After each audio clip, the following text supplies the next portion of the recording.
comment on pouvait utiliser la méthode random. La méthode random, qu'est-ce qu'elle fait? Ben, elle génère des nombres à virgule compris entre 0 et 1, 0 inclusif et 1 exclusif.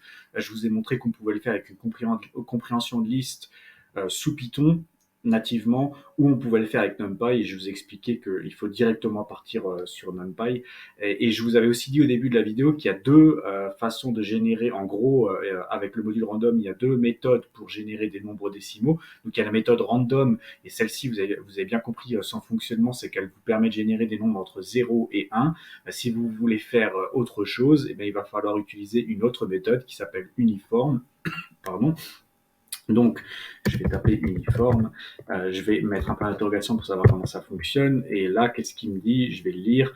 Il me dit qu'il y a deux paramètres à rentrer. Donc, dans le module, dans la méthode random, il n'y avait aucun paramètre à rentrer, puisqu'il m'impose de générer des nombres entre 0 et 1. Là, maintenant, c'est moi qui ai le choix et je peux lui dire à partir de où je veux aller jusqu'à où je veux aller.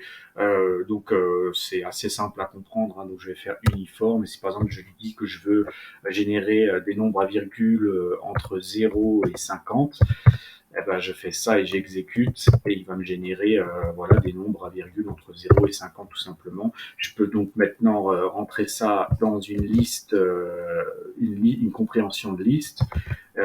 Voilà, donc il va me générer des nombres entre 0 et 50. Et si je lui dis cette fois-ci, je sais pas moi, que j'en veux 20, je lui spécifie le 20 ici, j'exécute, et il m'a bien généré une liste avec 20 nombres à virgule compris entre 0 et 50. Donc maintenant là, je l'ai fait avec random, avec la librairie random. Vous comprenez assez facilement que normalement, théoriquement, on va pouvoir aussi faire avec NumPy. Donc ce que je vais faire, c'est que je vais enlever la méthode random sur NumPy, je vais faire uniforme. Je vais poser la question juste pour être sûr que ça existe. Bien sûr que ça existe. Il me dit que je peux commencer. Il y a trois paramètres à mettre dedans.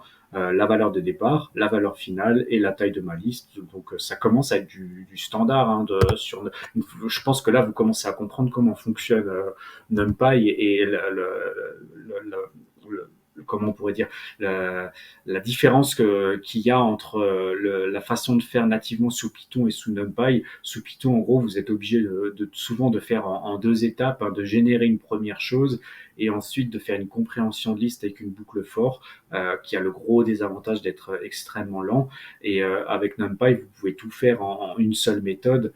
Quand je dis tout faire, ben c'est qu'en gros ici, je lui ai dit que je voulais un nombre à décimal entre 0 et 50, et après j'ai fait ma génération de liste pour dire que je voulais 20 valeurs. Avec NumPy, c'est on va dire plus esthétique et plus facile à appeler.